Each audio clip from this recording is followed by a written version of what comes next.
Hi, this is Dave, and before we get to the show, I wanted to ask you a favor. One of our goals this year is to grow the show so that What Does Star Wars Mean to You reaches more listeners. And that's where we're asking you for help. And it's really easy. Wherever you listen to us, please hit that subscribe button. If you're liking the show, give us a 5-star rating and review on the platform you listen to us. We make a lot of fun of the algorithm and the smash that button thing, but it really does help us get noticed by new fans. And if you want to join in on the conversation, find us on social at Star Wars Mean to You. That's Star Wars Mean, the number 2 in the letter U. Now, let's chat some Star Wars.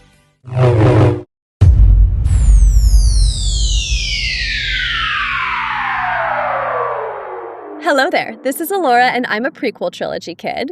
And this is Dave, and I'm an original trilogy kid. And you're listening to What Does Star Wars Mean to You? The show where we talk to all kinds of fans of the franchise, from industry insiders to indie artists, from obsessive mythologists to mega collectors, all for one goal: to take the hate out of the debate by focusing on one fan at a time to find out, what does Star Wars mean to you? Plus, it's just fun to chat Star Wars. It is fun to chat Star Wars. Welcome to our episode between episodes, where Dave and I deep dive on our favorite aspects of our guest interviews, and we discuss whatever is interesting to us in the world of Star Wars that particular week. But this is a very exciting episode. Tell me why. Listener, are listening to episode 100 of What Does Star Wars Mean to You? Dave, what does it feel like to be at 100 episodes? Because this is definitely your baby. I don't know. I mean, it's like, it's surprising, I think. Mm-hmm. Like podcasting is so weird because all you're doing is, look, the world is a content eater, and it's a train just eating the coals of content, and as soon as it burns out, you have to throw more content on. So you're like constantly just working on, like, you're editing, you're preparing, you're writing, you're reaching out to people. And all of a sudden I look up and it's 100 episodes already?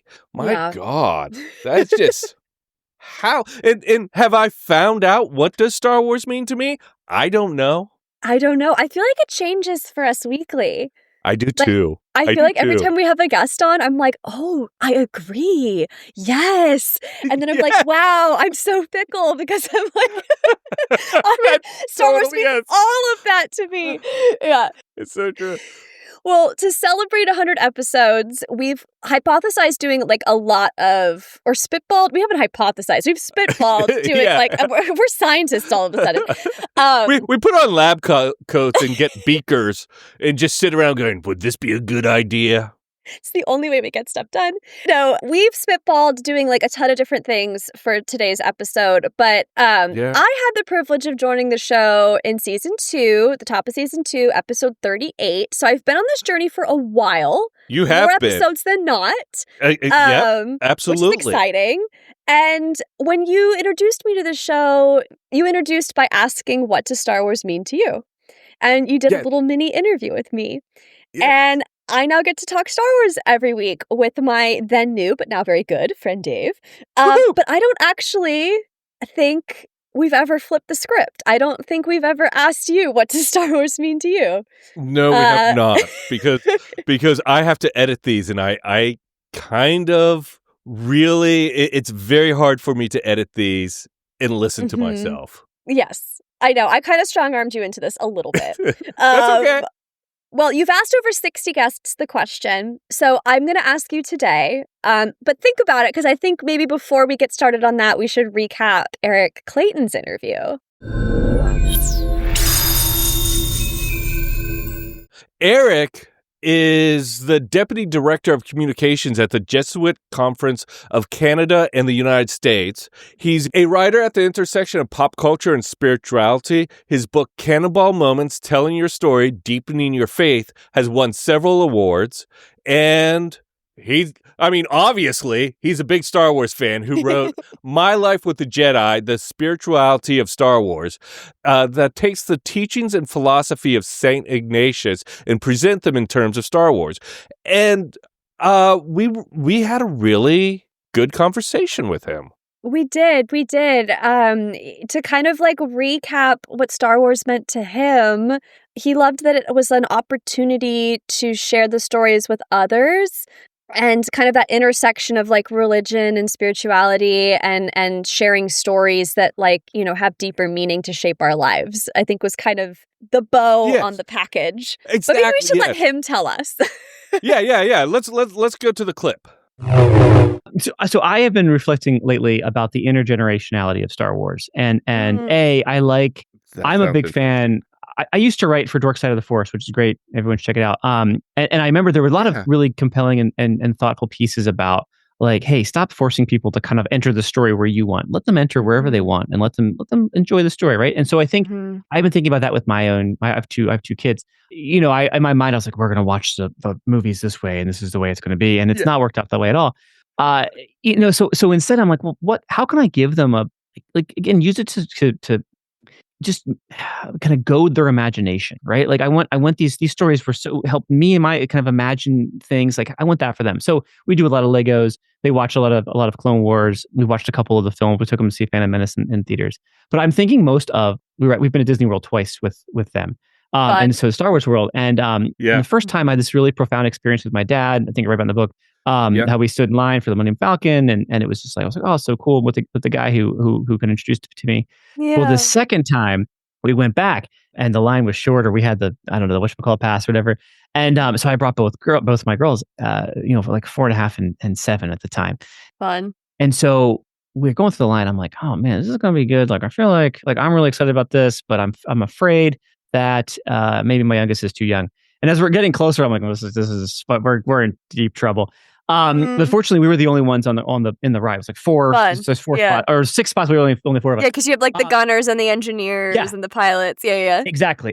So they I don't know, like the person smiled upon us and was like, all right, just the 4 of you. And so we go in and so my daughters are going to be the pilots and I am my dad and I are the gunners. And so you don't sit next. You can't hold anyone's hand, which is a crucial error.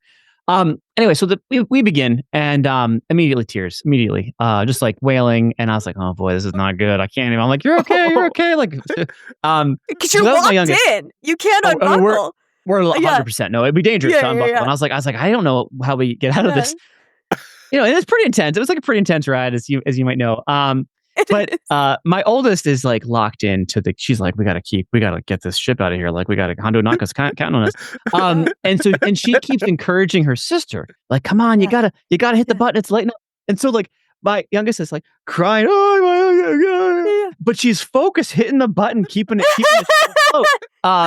And I don't know if this is a story of like terrible parenting. It might be, but I not even a little bit. But there was like this and we walked out and she's like, I didn't like that. Like, yeah, no kidding.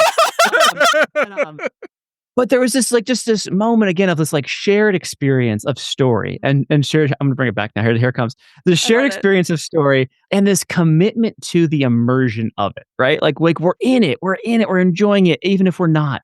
We gotta push the button. We gotta keep going. Like, and that was, I don't know. I just think that was awesome. And it's a happy memory for me, probably not for her. But then you walk out and you see Kylo Ren on the loose, you see Chewbacca.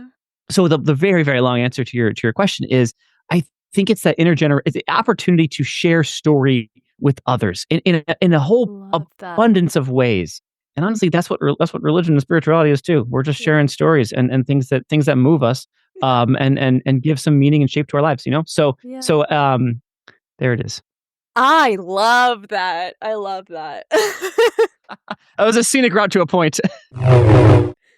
What was your favorite moment with Eric, or moments? Look, I 100%.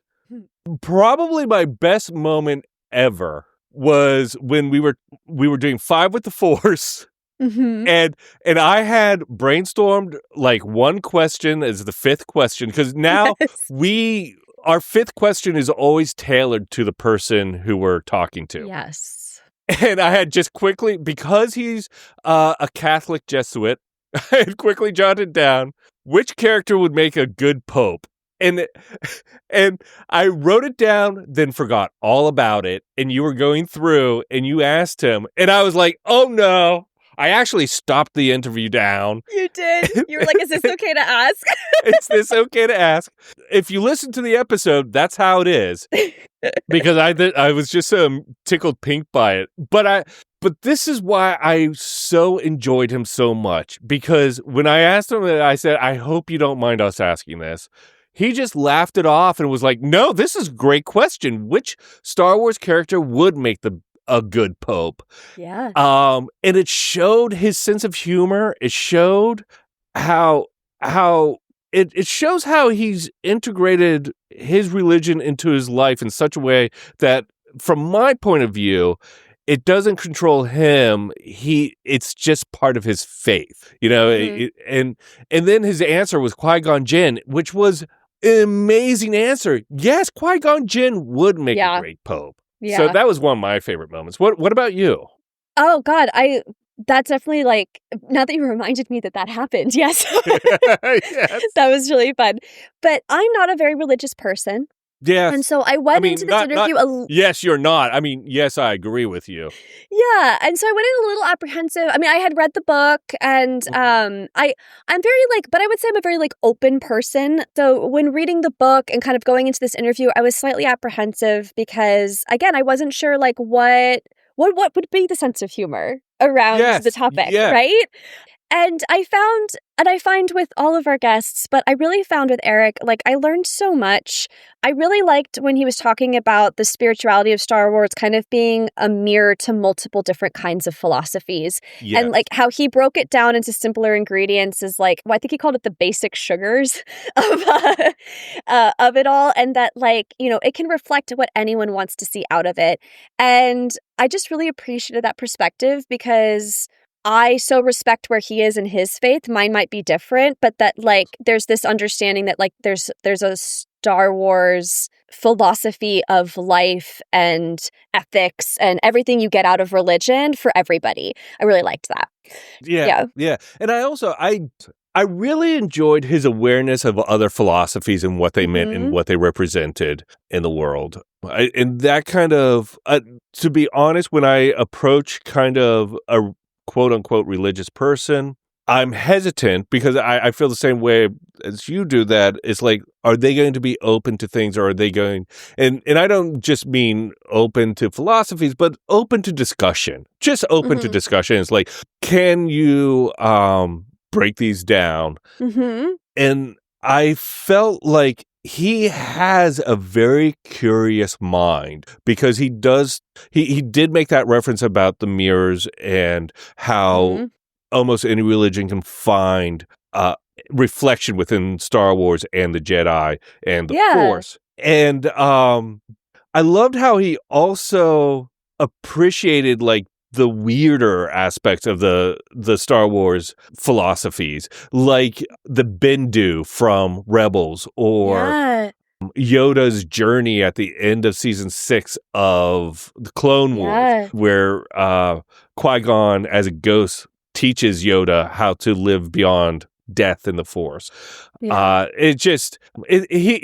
was kind of like he had all these puzzle pieces that seemed to make up him, and they all made sense. Like, I feel like if I were puzzle pieces, I'd be a patchwork of things. But his all seemed to add up to who he is. And it's just an admirable kind of thing. Yeah, it is. It was. It was a fun conversation. It was uplifting and enlightening. And, like, I always...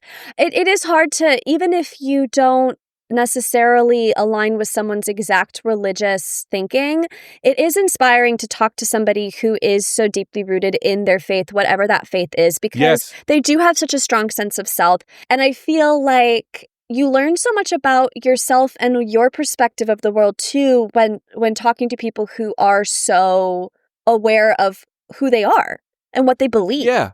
Absolutely. I mean, that's what I really liked about it too, was that it just felt like I'm curious about religion, but I am not religious. And it was such a joy to talk to someone who, as you said, was deeply ingrained in the religion, and yet it felt like he was welcoming. He was like, hey, come on in and let me show you around what this is and enjoy. Yeah. And we got to have a deep discussion with him. And that's another thing. I just like a deep conversation. Yeah. And I like a deep conversation peppered with humor. And I think that's why we're always laughing. That's why, we're always trying to go into the stranger, darker places, but also keeping it light. So, yeah, I just felt like he was such an interesting guest. I'm going to pivot a little bit because he talked about something that you and I were randomly texting about the other day, but like I hadn't put together until I was doing the notes for this episode. And I was like, we were literally just talking about this. Luke's Dark Night of the Soul, if you are a Joseph Campbell story theory follower, makes sense and was justified. And Eric was like very vocal about that. So this whole kind of, I think, criticism or fans like kind of negative reaction to Luke becoming a bit of a hermit in the sequel trilogy. I loved what he said. He was like, we've been discussing how institutions and people can let us down. And like after a while, it's hard and you get tired. And like he said, the great mythos you've built around yourself, around the things that you love, it can't always hold. And I was like, yes. Yes. It goes back to everything we were saying. It's like, I'm going to rehash our text conversation for our listeners. But basically, I think you reached out to me and you were like, I don't understand why this Luke story gets so much hate. Jedi. It was late at night one night and I'm watching The Last Jedi. Yeah. And and every time I watch like Star Wars late at night, not super late. Like 9:30. Late. It was late for us because we're old now. Yeah. I'm always like texting random thoughts to you. Yeah, I love it. And I had a drink, and so I was like, oh, do I have thoughts about this? And I sent you back like a novel. And I said something like I was like, the criticism around it completely ignores the hero's journey that like Star Wars is very famously kind of rooted in story structure wise. And I said that it made a lot of sense for Luke to have multiple dark nights of his soul because as a person, people are complex. Yeah. And it said to say nothing of all of the trauma of who Luke is and where he comes from. Like, he's literally the son of the greatest villain of all time. Yeah. Who was seduced by the dark side. And though his actions were technically wrong, the question of how his actions may have tipped the scales into Kylo becoming Kylo is like a whole other valid conversation.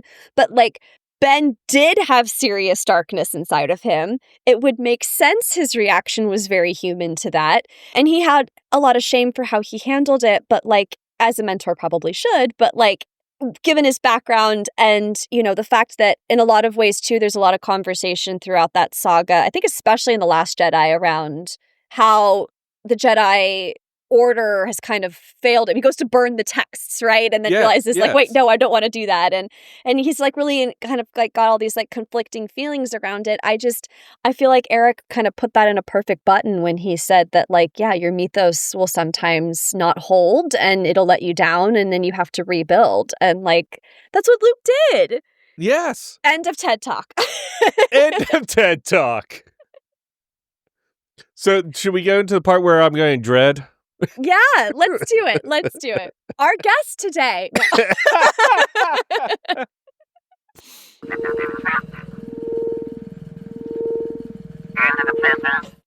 But actually, our guest today is... Thanks for having me. Yeah, a voice you've all come to know very well, long before you knew mine. If you've been a longtime listener. Dave of What Does Star Wars Mean to You? Are you ready to tell the world what Star Wars means to you? I guess I am. I am. I'm going to have to be.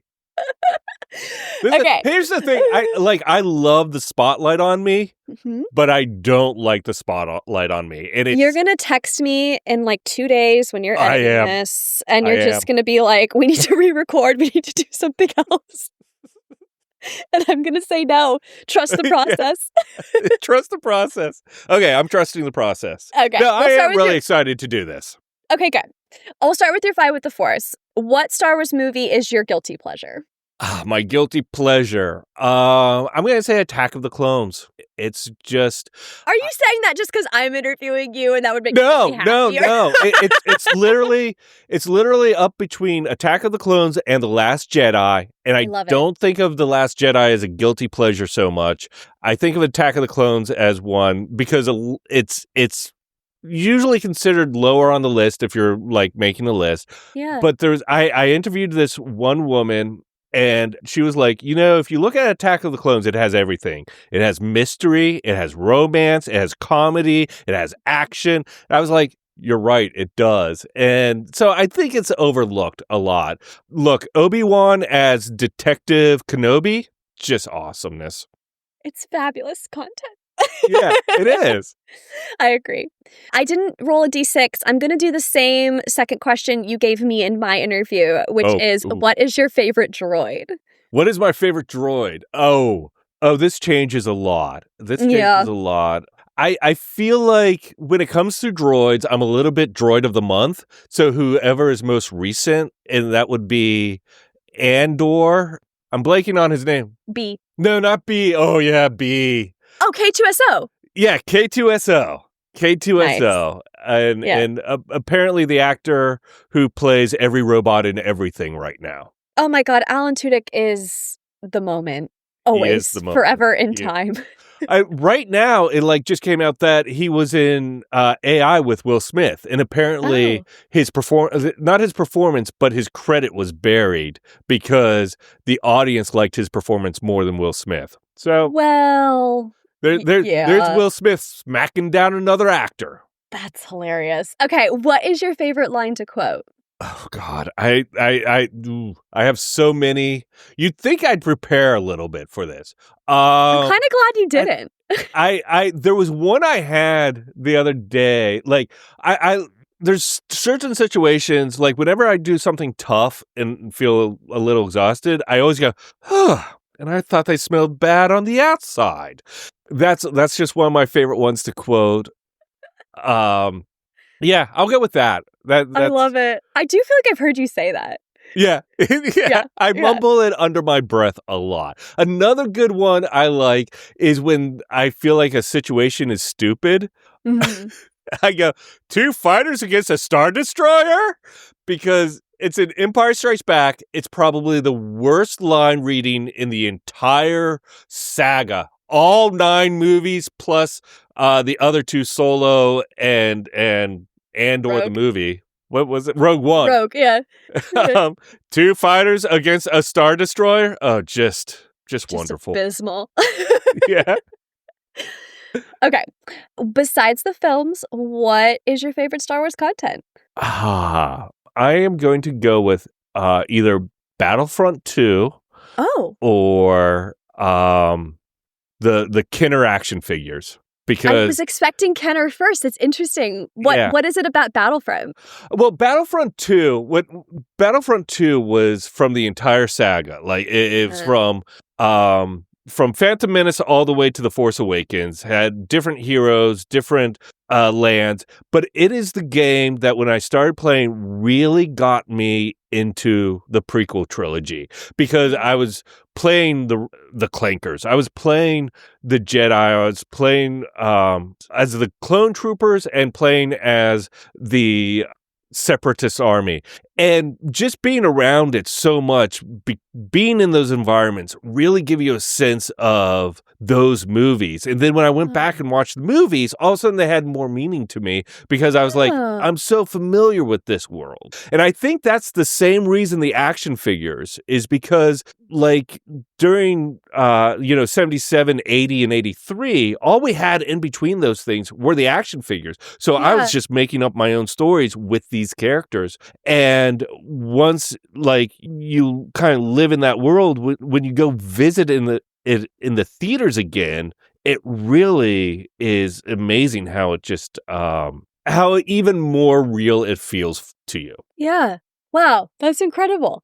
I now need to dive into we bought it. I played like one level and then I'm just not like a huge video game person, so I didn't get back into it, but like you're making me want to.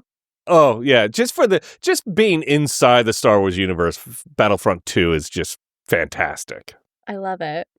5 with the Force. Which character is your dream interview? Wow. Wow. Here's the thing. Like, I have the notes in front of me, and I read that one just before you asked it. And I was like, oh. Okay, my dream interview. What does Star Wars mean to you? Which character? I think Yoda. Because he has all the stories. Like, he knows everything. Like, and if I could talk to, and I think he would be, he'd be a good guest. He'd want to talk, I think. Yeah. Yoda from Last Jedi. It would be a long one. It would be. Yoda from Last Jedi. Very specific. Well, Yoda from Last Jedi is just a little more less tense. Well, he's seen some shit too. I know it. Like you want the story. You want the tea. Yes, exactly. As the Gen Zers would say. Yeah, I love it. And he has some tea. He does have some tea. Okay, so what was your first introduction to Star Wars, and do you want to take the audience through that experience? Sure. Yeah. My first introduction. It's funny. I think of this every time I ask someone this question. I don't remember it. Like, I'm one of those people who, I was very young when Star Wars came out in 1977, and I don't quite remember seeing it in theaters. It was just, my first memories are like playing with the action figures in the dirt, Mm-hmm. And my first experience is kind of a family legend or myth. Apparently, this is what I was told when I was a kid. I was dragged kicking and screaming to the movie. I apparently did not want to see it. And then as soon as it started, I just settled down and was probably like saucer eyes, like the big kitten eyes. And ever since then, I was just 100% addicted to it. I had Star Wars wallpaper. I had action figures. I mean, it was my personality as a 5-year-old. I love this image of little you being like, no, you can't make me. And then it probably became a bit of your parents being like, another Star Wars item? Okay. Exactly. I thought you didn't want to go see that movie. What's funny about that, though, is that personality trait has stuck with me. If you try to get me to do something, I'm a little resistant. And then as soon as I'm doing it, I'm like, actually, this is really fun. This is I'm glad we did this. Yes. I have not learned that lesson yet. That is so funny. So, okay, then you're coming up in age. What was Star Wars in your life throughout high school, early college? Did you embrace the nerdum? Did you shy away from it for a while? Oh, I was forced to, look at this. I was forced to embrace the nerdum. If it wasn't, if I wasn't into it, the shits in my high school would make sure I was into it just to get away from them. I fully embraced. I was a full-on nerd. Love it. And in high school, I started going, you know what? I want to collect the action figures because, we called it the dark times. There was nothing around. There was barely any Star Wars. You had the role-playing game with which my friends and I played. There was the Zahn books in the early 90s, but up until then, there was not much of anything. And I still had my action figures in high school. I still had them on display. And then I started getting comic book. Well, I always went to comic book stores, but I started going to different comic book stores, and they had the action figures in the packaging, and it was $25, $40. And I was That's a lot for that time. But for that time, it was a lot, and especially when you're in high school. Yeah. But I picked up a couple of them, which I'm very glad I did. I still have them in the packaging. Mm-hmm. I felt like I was a little ahead of my time in the you know what? I want to pick these up while I'm seeing them, because I actually thought Star Wars was just going to really just disappear as time went on and on. Yeah. I do want to ask you about your collecting, because I know it's a big part of how you fandom. But I'm curious, the dark days between the original and the prequel, how did you fill that void? Besides the wallpaper and the the comic books, toys and the was that it? Was that all you had? I mean, it was kind of all that there was. Like, if there was a Star, like, I want to say in 90, there was this thing called Star Wars Bindoms, and it was like figures, but they were just rubber, so you could like just bend them around. Okay. They weren't like action figures, but I bought them all. Why?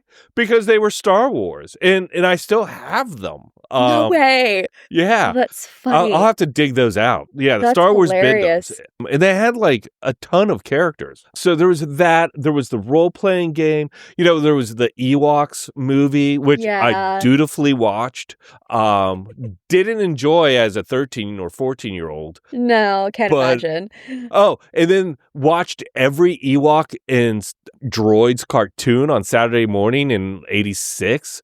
Wow. There was also Decipher put out a collectible card game. Oh. And I collected all of those. I still have those too. That's incredible though. Yeah. So there was all these little things. And what was also nice was because there was so little, it was easy to collect it. Now it's like, hey, there's a Jar Jar Binks Eraserhead. It's like, I'm going to have to pass on something. It's going to be that. That's true. We have an overabundance now. Yes. I mean, you have to have a specific niche. It's like, I collect only Eraserheads. Oh, yeah? I collect only Kenner guns. Like, not even the action figures. I just collect the guns and the accessories. Yeah, the accessories. So... what was the prequel experience for you? Like, when did that hit in your life? And like, you are mean. Really? Okay, so no. When they first came out, I did not like them. And it's another thing I've learned about myself is when my expectations are A, if that thing is not A, if it's B, then it takes me a little bit to get used to, like, oh, I see what you're doing. It's not what I expected. It's not, maybe not, I don't want to say wanted, because I think that's a shitty way to approach movies. Yeah. It's like, that's not what I want. Well, fuck you. That's what's made. You know? But what your expectations, I think that is something you can go by, because then you're telling on yourself a little bit more. Yeah. So going in, I wasn't expecting a story about an 8-year-old. By the way, I don't know. Here's a little bit of Dave lore.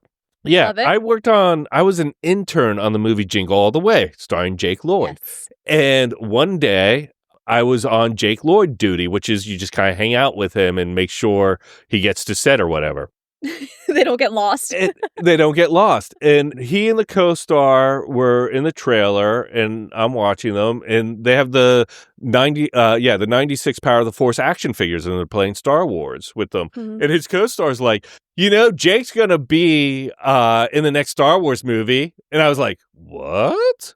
And he's like, yeah, Jake's gonna be in the next Star Wars movie. And I just could not believe it that this kid was going to be in the Star Wars movie. That's cool. Yeah, it was kind of neat. It's just one of my flirts with actually being close to Star Wars in life. Yeah, that's a humble brag. I like. This is a platform for it. Yeah, this is a place to tell the story. So when my expectations, I was expecting something that was more like Star Wars. The banter, the carefree action. Like, I think the prequel trilogy is much more thoughtful. It's has much more world building. It is far bigger in scope when you really look at it. So when I first saw it, like, I saw Phantom Menace about 5 or 6 times in the theaters that year. And literally every time I was like, well, maybe it will be different. Yeah.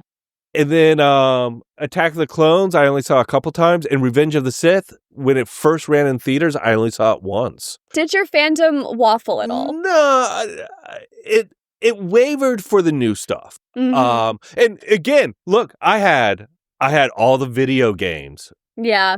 Like I had the Phantom Menace video game. I did buy the novels of all three. I did buy the soundtrack. Soundtracks were spectacular. Oh, yeah. Across the Stars? Oh my God. Yeah, right? It's one of the best pieces of music ever written. It's just that was never an issue. So I don't think, and I also continued to buy the Power of the Force figures. So the original trilogy. I bought all the Phantom Menace figures. But so I don't know if it wavered it wavered for new stuff, but I never felt as though the older stuff was less because I didn't like the newer stuff. Yeah, that's fair. Well, you're bringing up your collection again. And so I'm going to pivot. We've already I think we've already touched on like when you started collecting, which was essentially the moment you left the theater at 5. Yes. As soon as my tiny little hand could hold a 3 3/4-inch figure, I was collecting them. Do you want to talk about like the evolution of your collection, like what it looks like today? Like, what is it that's motivated it? Yeah. What has motivated it? And what has it entailed? Yeah. Well, a lot of it is the action figures.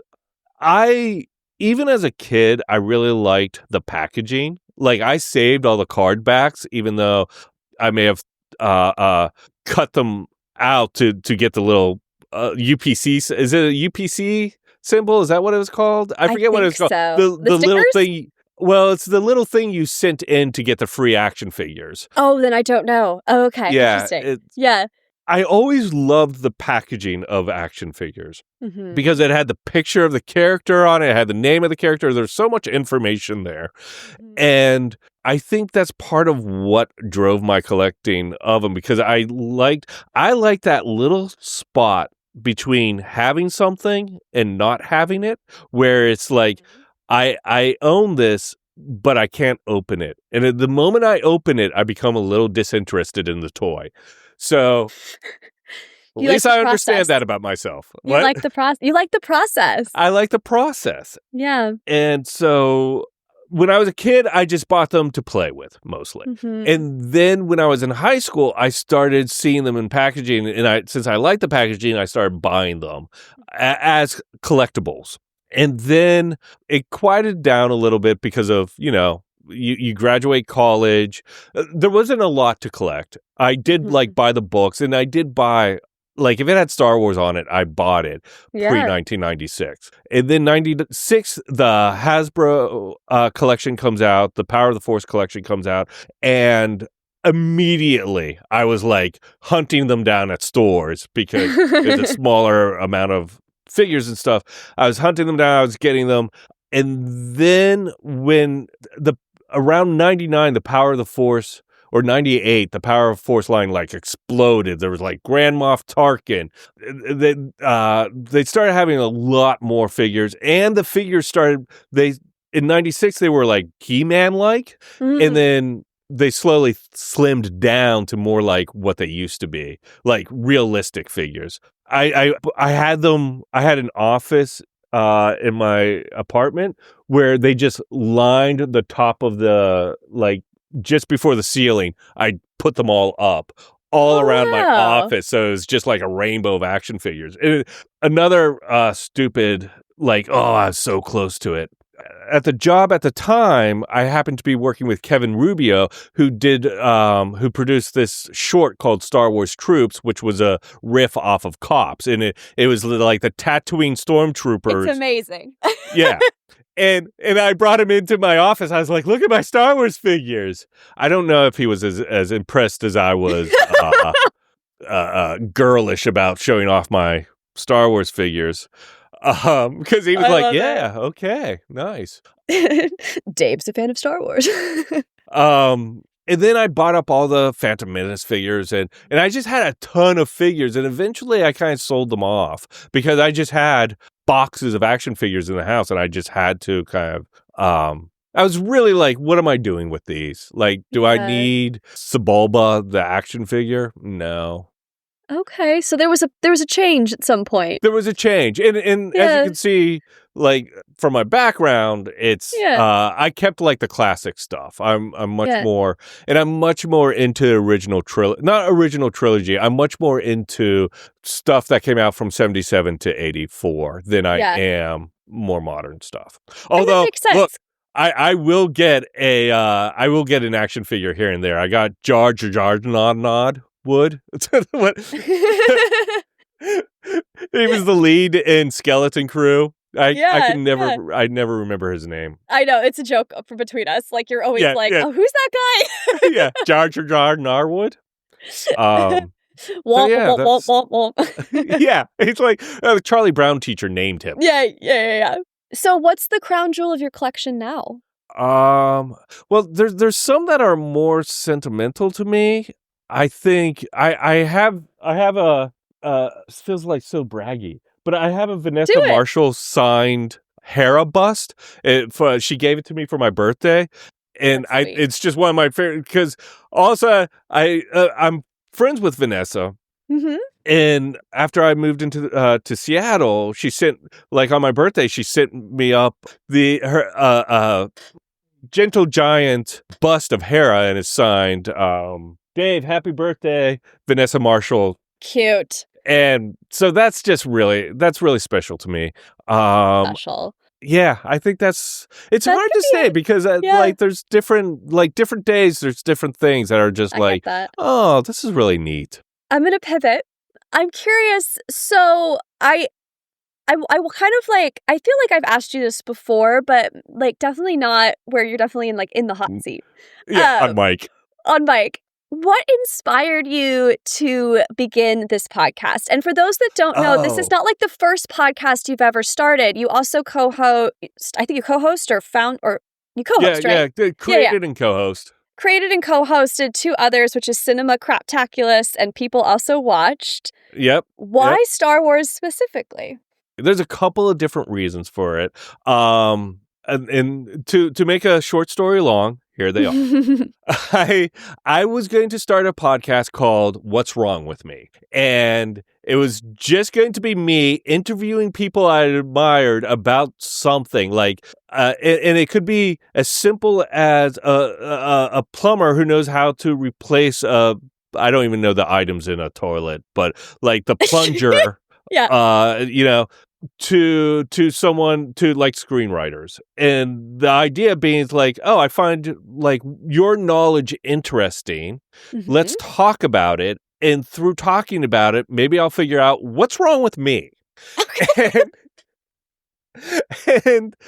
and as I was doing that, I think this developed during the pandemic or just before it. Mm-hmm. I started it. And because of the pandemic, we started doing more Zoom calls with people. And as we did more Zoom calls with people, we were talking about Star Wars more. And I realized like how much my friends hated the prequels and hated the sequels. And by then, because I was playing Battlefront 2 a lot, or had played it a lot, I was getting into the prequels. I was like, no, these are actually pretty good. Yeah. And I realized how divisive Star Wars was. I remember I saw an early screening of The Last Jedi, and it was like the Thursday before it came out or the Wednesday before it came out. And a friend called me up and he was like, how was it? What did you think of The Last Jedi? And I literally, I don't think I liked it when I first saw it. It, like, when I walked out of The Force Awakens, I was like, Star Wars is back, baby! But then when I walked out of The Last Jedi, I was just silent. I was like, what was that? I was like processing it. And so he's like, tell me, is it good or not? And I hate, as I was talking about expectations, I hate putting expectations in people's heads because I think that's the greatest way to not enjoy a movie is to expect one thing. And so whenever someone else says anything about a movie, I'm like, okay, I'm going to file that away, but I'm not going to make that part of my expectations. Mm-hmm. So I just said, I think it's going to be the most divisive Star Wars movie ever. And I think I was right that it was the most divisive. So I knew that there was just a lot of hate in the fandom. It felt like there was a lot of hate in the fandom. And I think I wanted to have kind of deep conversations about Star Wars, but without debating Star Wars, which is interesting because now I'm like starting to get to the point where I kind of want to humorously debate Star Wars. Like we should do episodes between episodes where we kind of have I did a show called Real Debate, and it was like movie debates, like who was the better 80s hero, Arnold Schwarzenegger or Sylvester Stallone, and then there would be a real debate between two people, and it would be like a presidential debate. Like it was moderated, you have 2 minutes to answer this question, this person has 1 minute to respond, so it was a really fun way to debate. That is fun. So I didn't want to debate it, I just wanted to like enjoy it and also see what other people said about it that might change my own opinion about it, whether negative or positive. And a lot of that comes out of the fact that the friend who I told about it being the most divisive ever, I did not like Last Jedi. He loved it. And as we talked about it more and more over like 2 years, the more we talked about it, the more I appreciated it, and then now I like it. So I just wanted to kind of like create that journey for people. And I also believe that when you talk to someone who's talking passionately about something they love, it's hard not to love it yourself. I like that. Well, has a guest interview changed your opinion of anything that you've thought you held firm? I don't know. I think I'm at the point where I don't think I'd say I hold anything too firm. That's fair. But like Attack of the Clones changed my opinion of that. I was thoroughly like, yeah, that's what? How many movies are there? 11? I was like, yeah, that's number 11. And now I'm not so sure. Now I'm like, no, I enjoy it, and I now try not to rank them. I try not to think of them as like a Venn diagram or more of like, this is what I'm in the mood for right now. I don't know if you do what I do, which is like, yeah, exactly that. Like there's some days where Return of the Jedi is like the go-to. And then there's some days where I'm like, oh, not that one. Like, exactly. Do you have that? Like like a huge pendulum? Yeah. Yeah, 100%. And it's just, I never know what it'll be. I totally agree. Yeah. I do think there's like 2 that are going to always be top for me, and it's Star Wars and Empire Strikes Back. Sure. But that's just core memory shit too.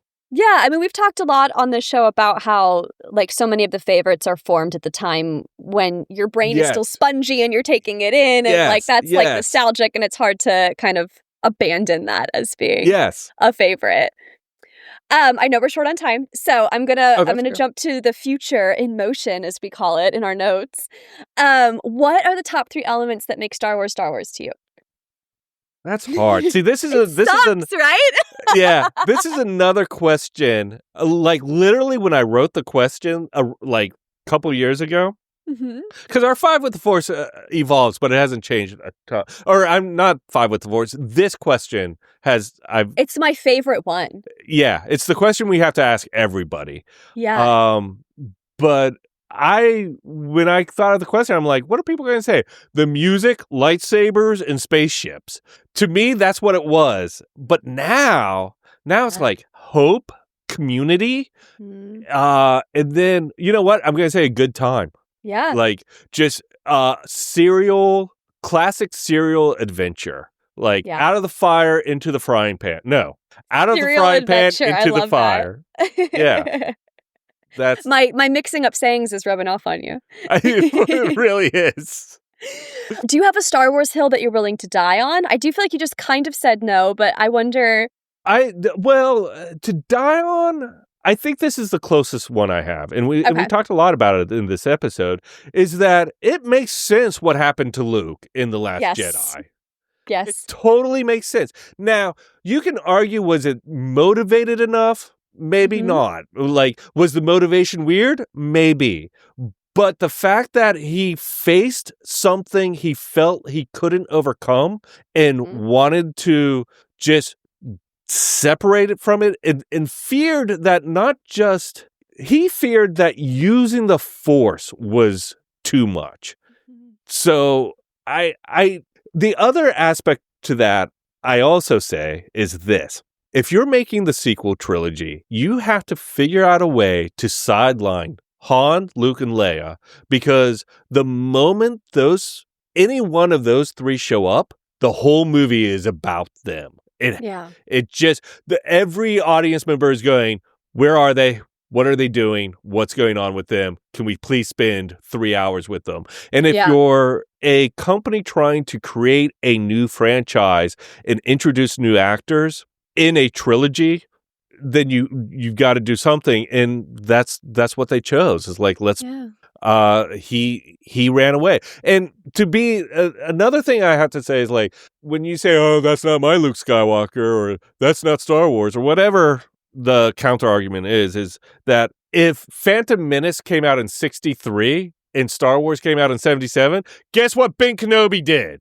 He turned tail and basically ran away. It's the same story. It's the same story. It's like you kind of like what's that line from Batman? The Batman and Joker movie. It's like you become you live long enough to become the villain or something like that.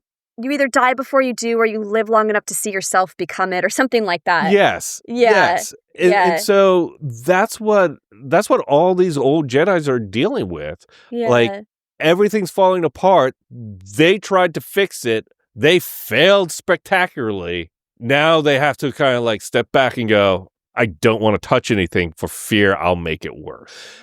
Well, they were also ostracized too a bit. Yes. I mean, Ben they had, certainly because he was being hunted, but Luke. But so that's the closest to one that I don't think that's the closest to a Star Wars hill I would die on. Okay. All right. Respect. Yeah. What's your favorite Star Wars memory? I have a ton, actually. There's a couple. Like when I left ABC Family, my last day there, everybody wore a Star Wars t-shirt. And I was like, oh, that's pretty awesome. But really, one of my favorite memories was for you? For me. Like in honor of you? That's so sweet. Yeah. Because it was my last. Because at that point, it was, I don't know, 2015. At that point, I wore a different Star Wars shirt every day. I was just like. I love that. I don't know if this is going to make it in, but I used to wear like a button-up shirt, a tie, and cufflinks to work every day because I loved that kind of madman feel. Sure. And the president of the company at the time wanted to be all like, oh, freeform, or it was casual Friday every day kind of thing. Well, but he was a Harvard or Yale graduate. I think it was Yale. He was a Yale graduate, so he was like that kind of like Northeastern money person. Yeah. But he wanted to present like, we're a teen network, so let's be like teens, and this is what we do. And he would always like comment on my ties. He's like, well, it's like, why are you wearing a tie? And so I was like, okay. And just started wearing Star Wars t-shirts. That's hilarious. And so on my last day, everyone wore a Star Wars t-shirt to support my insanity, I guess. That's so nice. And so awesome. But one of my like favorite moments is I got to walk the red carpet for Rise of Skywalker because I don't know this story. Say more. Yeah. Again, Vanessa was always kind enough to invite me to the early screenings of the Star Wars movies. And, it was the week of the release. It wasn't super early. And we always went to like a friends and family thing for Disney, and because she was on Rebels, she was friends and family for Disney. And for Rise of Skywalker, it was a red carpet night, and we got there.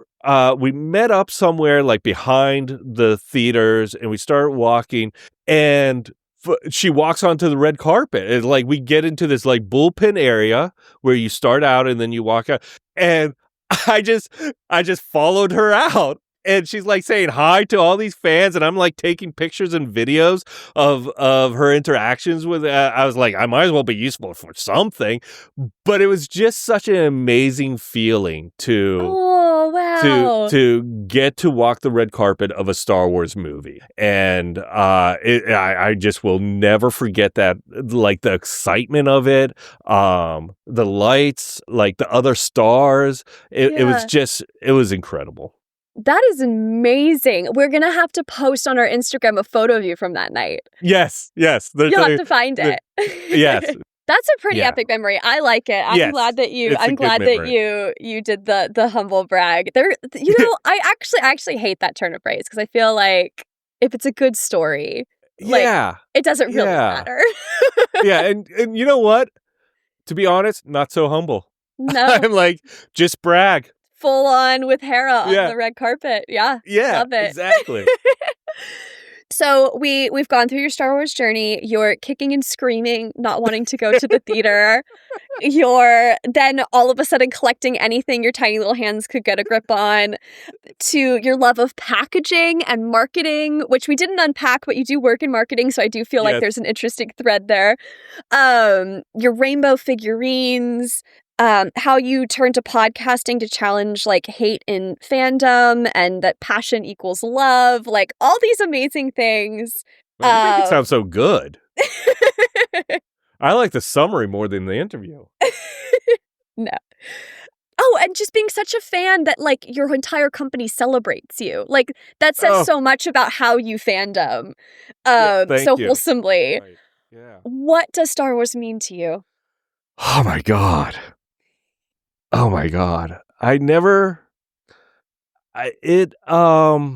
Today. Yeah. I don't know. It's such a core essence of my outlook on the world. What does it mean to me? Like, that's a crazy ass question. What does it mean to me? You know, because partially it means everything to me. It's like, and I love it so much. And it's, wow. What it means to me is inspiration, because it inspired me to do so much. I got into television because of Star Wars. It means to me friendship. I loved Lisa Stevens, the mega collector we interviewed a couple weeks ago. She said it meant friendship, and that resonated so hard with me because it does mean friendship. Like the countless arguments, the countless jokes, the countless conversations around Star Wars I've had in my life is massive. And so it's just has become, it's not just a movie, but almost a philosophy, I guess. I don't know. I don't love my answer, but I think that's where I'm at. I like your answer a lot because I think it's hard to put to words when something has been so foundational for so long. Yes. And I think philosophy is a really good kind of like all-encompassing word. I feel like it's... Yes. Yeah, and community. Yeah, I feel... Yeah. That's what I heard you just say. Yeah. Yeah, exactly. And if I weren't so, like, skeptical of organized religion, I think if there was a Star Wars religion, I would join it. But even if there was a Star Wars religion, I'd be like, I'm not so sure about that. We've gone too far, you guys. No. Yeah, I do want to say this before we end too. Funny enough, I was dragged kicking and screaming to do this, and I really enjoyed it. Oh, yay! I'm glad. Thank you, Dave, and may the Force be with you. May the Force be with you. Who are we talking to next week? So next week, we're going to talk to Christopher Giroux. He's a movie producer that has worked in every genre, sci-fi, horror, but most recently, holiday rom-coms for networks such as Hallmark. Yeah. And he's also, of course, a huge Star Wars fan, and that's why we're talking to him. It's a very fun discussion. Yes. I love talking to movie people. I like talking to movie people, too, like story people. Yeah, yep. It's fun. And if you want to get in on the conversation, join us at Star Wars Mean to You. That's at Star Wars Mean, the number 2 and the letter U. Yeah. Till then, may the Force be with you. With all of you listening. Yes.